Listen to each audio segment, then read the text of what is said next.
आगामी 2 दिन ओडिशार पाणीपाग किपर अर्थात डिसेम्बर 12 और 13 पाणीपाग किपर रहा मुझे के सामंतरे आप वेदर के यूट्यूब चैनल आपन आम चैनल को स्वागत। जदि कहबा ताले डिसेम्बर 12 राज्य में शीत लहरी लगी विभिन्न स्थान तापमात्रा जदि कहबा रेकर्ड स्तर को जापे अर्थात बहु वर्षर रेकर्ड भांगी पारे। तो ये स्थिति उपजी पारे।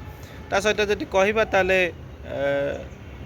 उपकूल ओडिशा उत्तर ओडिशा आभ्यंतरण पश्चिम एवं दक्षिण पश्चिम ओडिशा जिला मानक कुहुड़ी देखा मिल पारे 12 तारिख की राति मध्यरात्रि पर कि 13 तारिख सकाल बेलू किंतु 12 तारिख दिन शीतल प्रकोप देखा मिल 13 तारिख बेलू पूर्वा वायु ओडिशा मध्य प्रवेश कर संभावना रही जहाँफल कि पश्चिम एवं उत्तर पश्चिम जिला मानक शीतल लहरी देखा मिलता बेले उपकूल ओडिशा रे कुहुड़ी एवं ता सहित शीतर प्रभाव ह्रास घटी तो ये स्थिति उपजी पारे।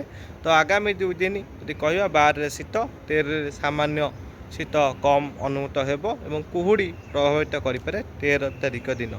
तो ये स्थिति पूर्वा वायु प्रभाव 13 तारिख में कुहुड़ी देखा मिल पारे उपकूल ओडिशा उत्तर ओडिशा रे ता सहित शीतर प्रभाव ह्रास घटव और शीत कम अनुभूत हो पारे 2 ରୁ 3 डिग्री कमी पारे। तो ये स्थिति रही पारे। तो देखा जदि भी किसी अपडेट आसे निश्चित अपडेट देवी। देखते चैनल को सब्सक्राइब कर लाइक शेयर करेंगे। रही नमस्कार।